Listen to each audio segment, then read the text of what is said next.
Friday the 13th is a 1980 horror film directed by Sean S. Cunningham and written by Victor Miller, and stars Betsy Palmer, Adrienne King, and Kevin Bacon as a group of camp counselors trying to reopen a summer camp called Crystal Lake are stalked by a mysterious killer. Paramount presents this film for the first time on 4K with Dolby Vision and HDR10. What is up, everybody, and welcome back to the Mid-Level Media channel, your hub for everything physical media and entertainment. I am Ken, and today, guys, we are going to dive into the Friday the 13th 4K from Paramount, this latest release that just came out this week on September the 13th, and I'm so excited to get into talking about this one. But before we get into it, guys, I want to ask, if you are not yet a subscriber to the Mid-Level Media channel, what are you waiting for? Hit the subscribe button. We talk about physical media, Blu-rays, and 4Ks on this channel like crazy. If you like that kind of stuff, owning the movies that you love, definitely consider hitting the subscribe button. Also, like this video. Let me know in the comment section below, do you plan on purchasing this release? Did you already buy it? What do you think of it? Let me know all that in the comment section below. I will be leaving a link for purchase down in the description,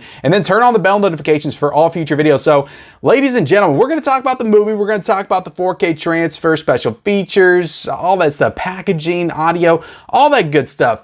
But we have yet another divisive 4K on our hands. This one seems to be split down the middle from what I'm hearing.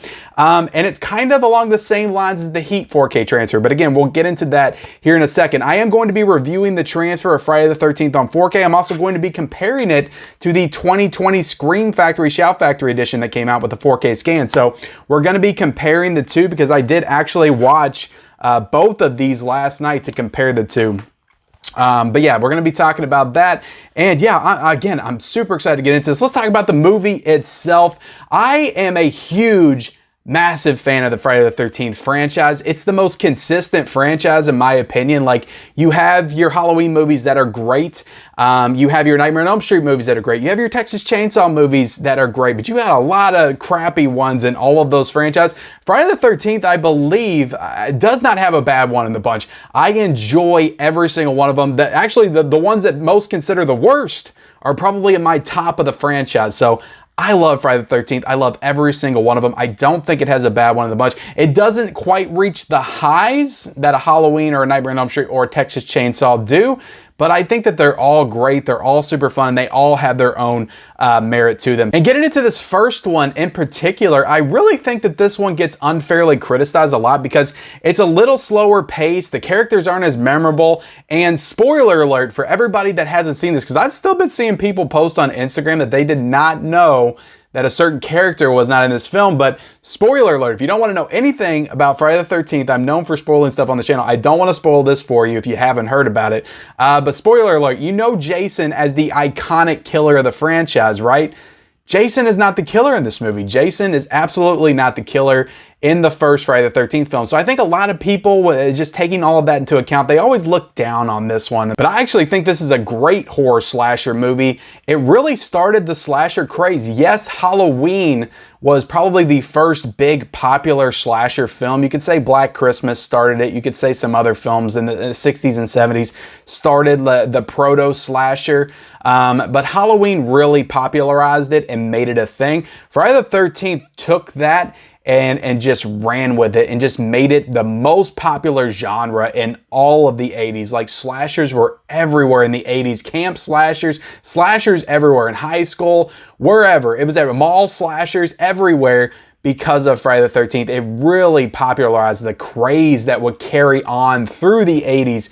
And it started with this film because it was cheap to make and it would make a lot of money. So people took that model and they just ran with it. And for better or for worse, there are definitely great copycats of Friday the 13th, and there are bad copycats of Friday the 13th. A couple of really good ones that came out of this, though. I would say The Burning and Sleepaway Camp are great camp slashers that would not exist if Friday the 13th didn't come about, if Sean S. Cunningham and Victor Miller did not create this franchise and idea with this film. And the whole premise for creating this idea in this movie was based off of Halloween. They wanted to copy the success of Halloween. So they wanted to copy the success of Halloween, and everybody else wanted to copy the success of Friday the 13th. So this really just popularized it, put it in the mainstream zeitgeist, and you have to give it credit for that. And I think it's a really great horror movie. I really do. I don't get the criticism to this one at all. It is a little slow, but still, like, it has a lot of tension, has a lot of creep factor, has a lot of atmosphere in this movie. It's definitely not my favorite. I'm not going to sit here and say that Friday the 13th is my favorite of the franchise.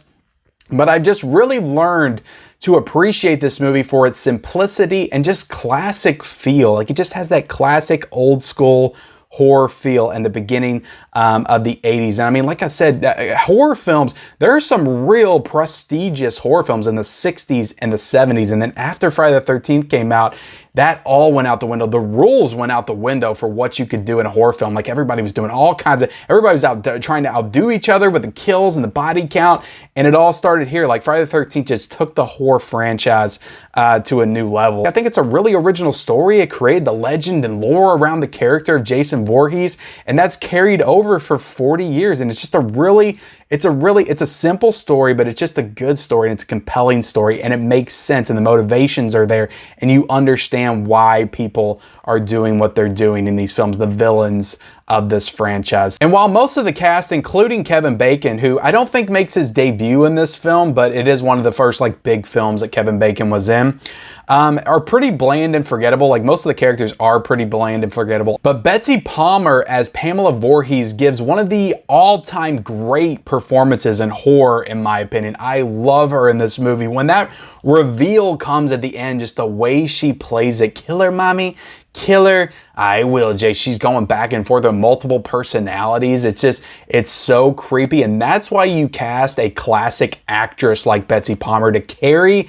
the weight of that performance. And she absolutely nails it. I love Betsy Palmer in this film. I think she adds so much to it. But the fact that she doesn't come in until the last 20 minutes of the movie, you know, she isn't there for the rest of the movie to really carry it. But when you get to those final 20 minutes, it's so good. She really carries this film. The music by Harry Manfredini is just so good. It's so iconic. Even when you're just talking about the Kiki Mama, but just going into the actual music, it's just so great, so iconic. Dun dun dun dun dun. It's so good. Just how he incorporates the Kiki Mamas in with the music. It's iconic. It's iconic at this point. It is up there with Halloween. It's up there with Nightmare on Elm Street, Exorcist, all the iconic horror scores, in my opinion. The effects work by Tom Savini was top notch at the time. Yes, people outdid him, and he definitely outdid himself several times after, but like the practical gore effects that would carry all the horror films through the 80s really started with Tom Savini in 1980 with Friday the 13th. And it's not a perfect horror film, but I love this movie. I don't think it deserves some of the crap that it gets. I think it deserves a little bit more respect as the start of the slasher, the campy slasher horror craze of the 80s. And I just think it's a really good horror movie. So I will give this, I gotta give this like a 4. I want to give it a 4.5, but I think I'll give it a 4 out of 5 on Letterboxd, but really a 4.25 out of 5. I think it's a really great horror movie. And if you haven't seen it, check this movie out. It's classic. But yeah, that's the actual movie itself. Now let's get into this 4K transfer by Paramount. And this is another divisive one, guys. So many people are talking about this one. I feel like it's on both sides. It's the same thing with Heat. It's too dark. A lot of people are saying, well, we're going to get into that. And like I said, we're going to compare it to this 2020 Blu-ray release from Shout Factory. But this is a native 4K scan with Dolby Vision HDR10. Again, the 4K scan work was already done back in 2020 with this Blu-ray release. It was done, it was put out on this Blu-ray disc, and now it is put out on the 4K disc, adding in the Dolby Vision and HDR10. And what I will say right off the top, the main complaint is that it's too dark. It's too dark and you can't see it. And I completely understand that. I completely get that. For me, I did see that. I did see that. But again, at the end of the day, I was willing to sacrifice some of, what I could see and what I couldn't see for that super clean and crisp picture quality. And I think that the picture quality in this really is fantastic. I think that the Paramount did a fantastic job with restoring this, just in terms of just overall detail and facial clarity. And again, I'm going to be doing some comparative shots to the Shout Factory release and this one, but I think that Paramount did a fantastic job restoring this. Some of the facial detail is so fantastic. And again, it is a little too dark. It is a little too dark. But what you have to understand is that they did shoot this on 35mm. They used a lot of natural lighting back when they produced this, a lot of candle lit scenes. And they didn't use a lot of the big budget production lights and stuff like that. They were operating within their means, and they wanted to make it feel a little bit more natural. And I think that that does kind of add to the creepy atmosphere and aesthetic of this film, just making it dark. I think that the more that you don't see And again, I'm not trying to excuse it or anything, but I think the more that you don't see kind of makes it a little creepier. When you go back and you watch that Shout Factory Blu-ray, you can see everything. Everything looks so well lit. It's almost like they turn the brightness up on it. But when you watch this, it just feels so much more natural. It feels like what it would actually look like if you were in these scenes and scenarios. I'm thinking of a scene where the guy's running up in his yellow raincoat and you can kind of see him faintly, and as he gets closer, he just comes straight into focus on you, and you can just see him so crystal clear, and that yellow rain jacket just looks excellent. Like with the addition of the HDR, some of the colors in this 4K just really pop. They're just really rich, but not in the way that you would think.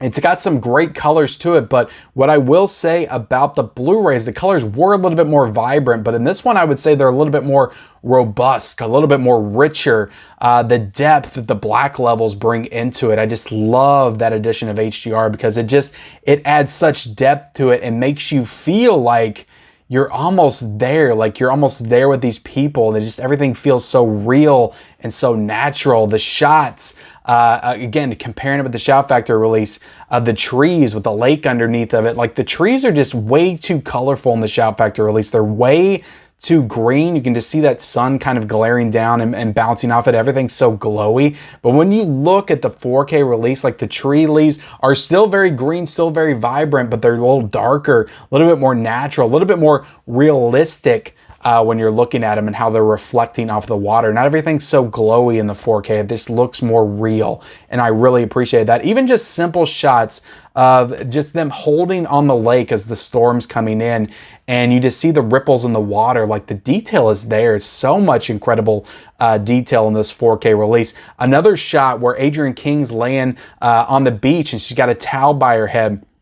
You can look at the towel and the redness of it. Again, it just looks so much more robust and vivid in that 4K transfer. And it just looks way too bright in the Blu-ray. But the detail, like in the Blu-ray, you can barely see any detail of the towel. But when you look at that in 4K, you can see every little fiber. You can see every little wrinkle of that towel. And I just think it looks fantastic. So overall, at the end of the day, I think it's what you're willing to sacrifice to watch this 4K transfer. Are you willing to give up, seeing certain scenes and seeing like certain like things in the background because it is too dark? Because there are some scenes where they're in the cabin and it's nighttime and you don't get to see everything that's on the wall. You don't get to see everything that's in the background. You can see the characters, but you just can't see everything that's around them. Are you willing to sacrifice that for just overall picture quality and clarity? Because the image quality on this is extremely sharp. I'm telling you right now, it looks incredible.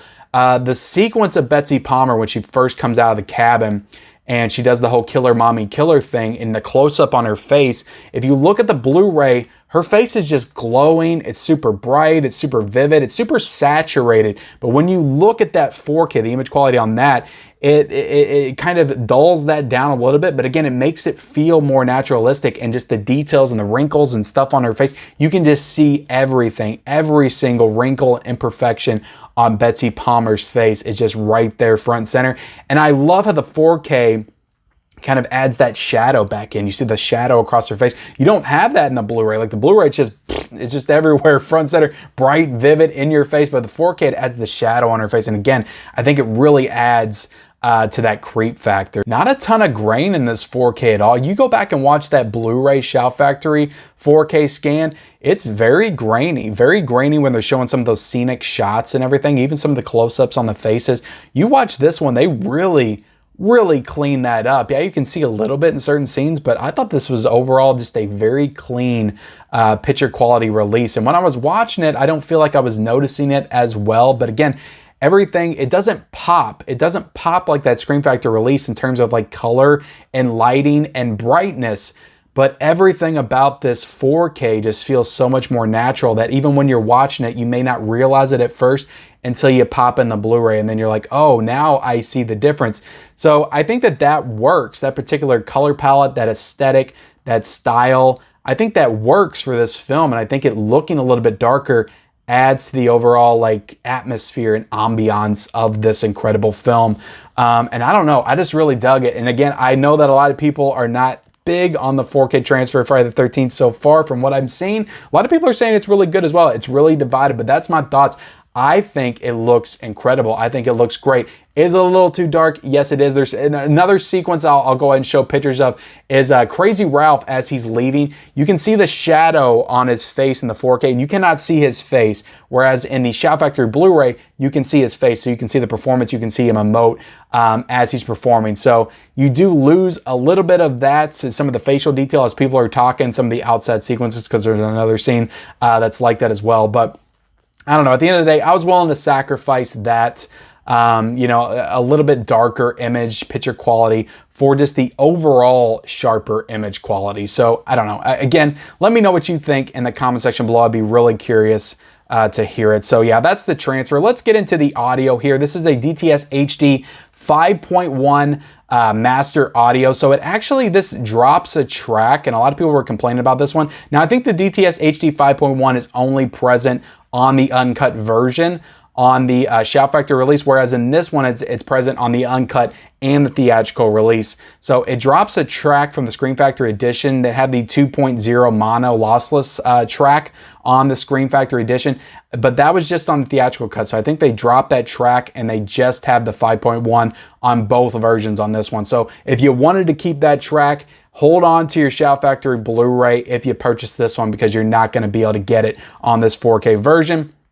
Packaging, just getting into the packaging, we'll do a little bit of an unboxing here. I think it's beautiful packaging. I think Paramount, I don't know, they just absolutely nailed it with this one. It's a little bit glossy with the slipcover. I just love that classic poster right there. Just seeing Friday the 13th with the 4K banner on top, I don't know, it just makes it feel, it's just so validating as a Friday fan to see Friday the 13th finally come to the 4K format. Again, we've seen Halloween come to 4K. We're still waiting on Nightmare on Elm Street, but Friday the 13th got that 4K treatment, and I couldn't be any more happy for it. But just looking at the back, just the Kiki Mamas again on the top right there. That's a nice touch for sure. And I'll kind of zoom in and show you the synopsis, some of the images and special features, which we'll get into again here in a second. Some of the specs here at the bottom. We'll take it out.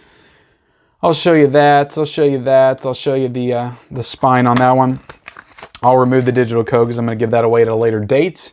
And that's all you got right here, just a plain black disc. And you only get the 4K with this one. I mean, that's usually kind of standard for Paramount at this point, but you only get the 4K and no Blu-ray. So again, another reason to hold on to your Shout Factory version, or if you have another Blu-ray release, because if you don't have a 4K player in a specific room in your house and you want to watch Friday the 13th in there, you will have to have the Blu-ray copy of it. But yeah, on this Shout Factory release, you had both the two Blu-rays, and one was uncut and one was theatrical. And on this one, it puts everything on one disc. You have the uncut, you have the theatrical, and you have all of the special features, which we'll get into now, that were present on the Shout Factory release. Now, one plus that I will give this, again, they're all the same special features, but I'm just happy that they ported over those special features to this. Now, one thing I will say positively about this 4K versus the Shout Factory is that all those special features are on the same disc. So you don't have to switch discs and stuff to watch it. On this Friday the 13th one, like, you had to switch like between 3 discs